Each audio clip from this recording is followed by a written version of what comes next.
এখানে দেখো এমসিকিউতে আমি বলছিলাম যে সব মিলে হচ্ছে কত 20 নাম্বার, বাট তুমি যদি 24 এর নিচে পাও তুমি পাসই করবা, ফেল। আসসালামু আলাইকুম প্রিয় এইচএসসি 24 ব্যাচের শিক্ষার্থীরা। সো কিছুদিন পর তোমাদের অ্যাডমিশন জার্নি শুরু হচ্ছে এবং তোমাদের যেহেতু 10 অক্টোবরের মধ্যে একটা রেজাল্ট দেওয়ার সম্ভাবনা রয়েছে, এরপর থেকেই কিন্তু প্রত্যেকটা পাবলিক বিশ্ববিদ্যালয় তাদের সার্কুলার প্রকাশ করে দেবে। সো আমরা আজকে ঢাকা বিশ্ববিদ্যালয়ের গত বছরের যে সার্কুলারটা দিয়েছিল সেটা সম্পর্কে একটু জানার চেষ্টা করব এবং ঢাকা বিশ্ববিদ্যালয় অ্যাকচুয়ালি কি ধরনের প্রশ্ন করে এবং এই প্রশ্নগুলো কোথা থেকে আসে সেগুলো আমরা জানার চেষ্টা করব। সো আজকের এই ভিডিওটা তুমি যদি একদম প্রথম থেকে শেষ পর্যন্ত দেখো তাহলে তুমি ঢাকা বিশ্ববিদ্যালয়ের মান বন্টন সম্পর্কে একটা পূর্ণাঙ্গ ধারণা পেয়ে যাবে। সো বিশেষ করে তোমরা যারা মানবিক বিভাগে পরীক্ষা দিবে, অর্থাৎ ঢাকা বিশ্ববিদ্যালয়ের খ ইউনিটে পরীক্ষা দিবে, এবং ঢাকা বিশ্ববিদ্যালয়ের খ ইউনিট হচ্ছে এমন একটা বিভাগ যে বিভাগে পূর্বের সার্কুলার অনুযায়ী আমরা দেখতে পাচ্ছি যে এই বিভাগে সবাই পরীক্ষা দিতে পারে। অর্থাৎ তুমি যদি সায়েন্সের শিক্ষার্থী হও তুমিও পরীক্ষা দিতে পারবে, তুমি যদি মানবিকের শিক্ষার্থী হও এটা তো তোমার বিভাগ, তুমি তো পরীক্ষা দিতেই পারবে, এবং তুমি যদি কমার্সের শিক্ষার্থী হও তুমিও এই বিভাগে পরীক্ষা দিতে পারবে। তাহলে চলো আমরা আজকের এই ভিডিওটি দেখে নিই। খেয়াল করো, প্রথমেই আমরা ঢাকা বিশ্ববিদ্যালয়ে যে খ ইউনিটটা আছে এই ইউনিটে যে তথ্যগুলো আমাদের জানা উচিত, এক নাম্বার হচ্ছে আমাদের বাংলা, ইংরেজি, সাধারণ জ্ঞান। এই সম্পর্কে আমরা কেন জানবো? কারণ আমাদের পরীক্ষায় এই তিনটা টপিক থেকেই পরীক্ষায় প্রশ্ন করা হবে, যার মধ্যে বাংলা হচ্ছে একটা টপিক, ইংরেজি হচ্ছে একটা টপিক, সাধারণ জ্ঞান হচ্ছে একটা টপিক, এবং তোমাদের এমসিকিউ থাকবে। কি থাকবে ভাইয়া? এমসিকিউ থাকবে এবং তোমাদের রিটেন থাকবে। তো খেয়াল করো, তোমাদের যদি এমসিকিউ থাকে এবং রিটেন থাকে এর মানে অবশ্যই তোমাদের এমসিকিউ পড়তে হবে এবং রিটেনও পড়তে হবে। সো এমসিকিউতে তোমাদের 60 নম্বর থাকবে এবং রিটেনে তোমাদের 40 নম্বর থাকবে। সো এই যে 40 নম্বর কোথা থেকে প্রশ্নগুলো আসে রিটেনের ক্ষেত্রে এবং এমসিকিউর যে প্রশ্নগুলো আসে সেগুলো কোথা থেকে আসে, এই বিষয়গুলো নিয়ে আমরা আজকে আলোচনা করব। তাহলে একটু খেয়াল করো, আমরা দেখতে পাচ্ছি যে এমসিকিউতে 60 নম্বর থাকবে, রিটেনে 40 নম্বর থাকবে, এবং যেখানে তোমার মোট পরীক্ষা হয় 100 নম্বরের ওপর, যেখানে তোমার সময় দেওয়া হয় টোটাল 45 মিনিট প্লাস 45 মিনিট, অর্থাৎ তোমাকে প্রথমে এমসিকিউর জন্য 45 মিনিট সময় দেওয়া হবে এবং তোমাকে রিটেনের জন্য 45 মিনিট সময় দেওয়া হবে। টোটাল তুমি 90 মিনিট সময় পাচ্ছ, এবং এই 90 মিনিট সময় তুমি যখন পরীক্ষা দিবে, পরীক্ষা দেওয়ার ক্ষেত্রে তোমার কি করতে হবে? এই 90 মিনিট সময়টাকে যথোপযুক্তভাবে ব্যবহার করতে হবে।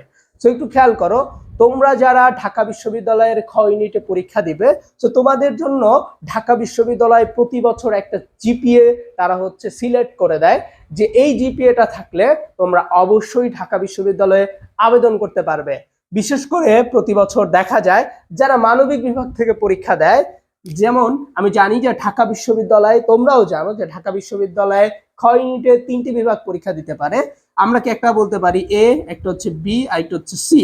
সো এ হচ্ছে সায়েন্স, এটা হচ্ছে মানবিক, আর এটা হচ্ছে কি কমার্স। ঠিক আছে, তো একটু খেয়াল করো, এই ইউনিট থেকে ধরো তোমার যদি 4 পয়েন্টের উপরে থাকে তাহলে তুমি খ ইউনিটে পরীক্ষা দিতে পারবে, আর তোমার যদি বি ইউনিটে 3.5 থাকে তাহলে আশা করা যায় তুমি পরীক্ষা দিতে পারবে, এবং তোমার কমার্সের ক্ষেত্রেও 3.5 ধরা যায়। ঠিক আছে, অর্থাৎ তোমার যদি এই জিপিএটা থাকে মোটামুটি পরীক্ষা দিতে পারবে। এবং বিশ্ববিদ্যালয় পরীক্ষার ক্ষেত্রে তোমাকে দুইটা সেগমেন্ট দেখতে হয়, একটাকে বলা হচ্ছে এইচএসসি সেগমেন্ট, কি বলা হয়, আরেকটা হচ্ছে এসএসসি সেগমেন্ট। সো এইচএসসি তে তুমি যে জিপিএটা পাবে এবং এসএসসি তে যে জিপিএটা পাবে, সেই দুইটার মান যখন তোমার কি হবে, দুইটার মান যখন 3.5 হবে অথবা 4 হবে অথবা কি হবে, যদি 3.5 হয় তাহলে তুমি ঢাকা বিশ্ববিদ্যালয়ে আবেদন করতে পারবে।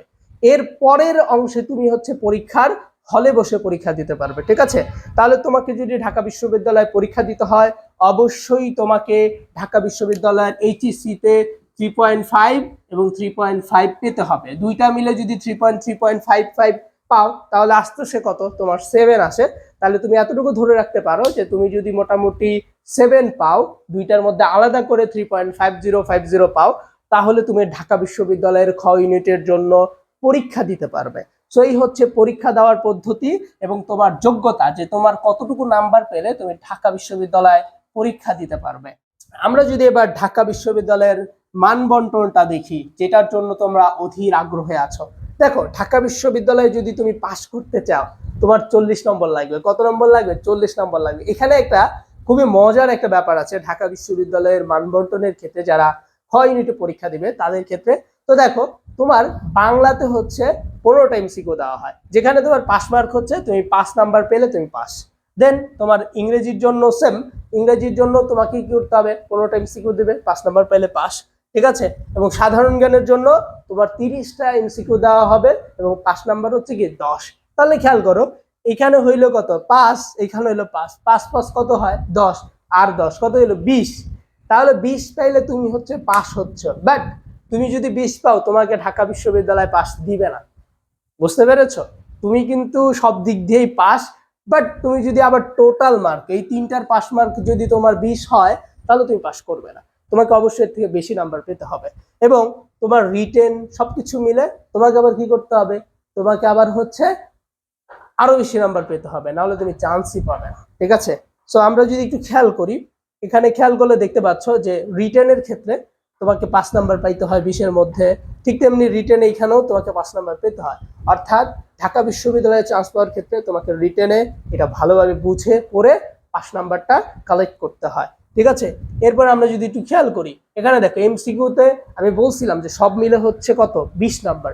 বাট তুমি যদি 24-এর নিচে পাও, তুমি পাসই করবা, তুমি ফেল। অর্থাৎ কেমন না ব্যাপারটা? আমি কিন্তু প্রথম যে স্টেপ আছে সেই স্টেপে পাস করছি, বাট সব মিললা 24 পাই না, এর মানে আমি ফেল। অদ্ভুত ব্যাপার, তাই দেখো। তারপরে দেখো রিটেনে আবার 5 5 দিয়েছে 10, 5 5 10 পাইলে আমি পাস। বাট এখানে দেখো, এখানে কিন্তু 5 5 10 পেলে আমি পাস না। 5 5 10 পেলে কি আমি পাস? না, পাস না। তাহলে আমার কত পাইতে হচ্ছে? এখানে আমাকে অবশ্য 11 পাইতে হচ্ছে। তাহলে ঢাকা বিশ্ববিদ্যালয় প্রথমে একটা শর্ত দিয়েছে, তারপর আমরা ওই শর্ত মিলিয়ে দেখলাম যে আমরা আসলে পাসই করতেছি। আবার খেয়াল করো, এখানে আছে কত? এখানে হচ্ছে 24 আর এখানে আছে 11। তাহলে 24 আর 11 যদি যোগ করা হয় হচ্ছে 35। বাট ঢাকা বিশ্ববিদ্যালয় বলে যে তুমি যদি সর্বমোট 100-এর মধ্যে 40 না পাও, তুমি ফেল। তাহলে প্রকৃতপক্ষে দেখা গেল আমাকে যদি পাস করতে হয়, অবশ্যই 40 পেতে হবে। সো এটা একটা ইন্টারেস্টিং ব্যাপার। এবং তোমাকে 40 পেলে ইনশাল্লাহ তুমি চান্স পাবা। এবং তোমাদেরকে এইভাবেই ধন্যবাদ জানাই যে তোমরা শেষ পর্যন্ত ভিডিওটি দেখলে এবং আমাদের সাথে ছিলে। দেখো, তোমার শেষ মুহূর্তের যে প্রস্তুতি বা শেষ সময়ের যে প্রস্তুতি, ওইটা কেমন হবে আমি জানি না। বাট তোমার প্রস্তুতিটা যদি প্রথমেই গোছানো হয়, সুন্দরভাবে হয়, একটি স্টেপের মধ্যে দিয়ে হয়, ইনশাল্লাহ তুমি ঢাকা বিশ্ববিদ্যালয়ে খুব সহজেই চান্স পেতে পারবে। তো আমাদের ভিডিওগুলো যদি তোমাদের ভালো লাগে, তাহলে অবশ্যই কমেন্ট করে জানাবে। এবং তোমরা যদি ঢাকা বিশ্ববিদ্যালয়ে চান্স পেতে চাও এবং ঢাকা বিশ্ববিদ্যালয় সম্পর্কে আরো তথ্য জানতে চাও, তাহলে অবশ্যই অবশ্যই আমাদেরকে কমেন্টসে জানাবে, যাতে করে আমরা তোমাদেরকে নিয়মিত ঢাকা বিশ্ববিদ্যালয়ের জন্য সুন্দর সুন্দর কন্টেন্ট দিতে পারি এবং তোমাদেরকে সাহায্য করতে পারি। সো এডুকেশনাল লিডারশিপের পক্ষ থেকে তোমাদের সবাইকে অসংখ্য ধন্যবাদ ভিডিওটি দেখার জন্য।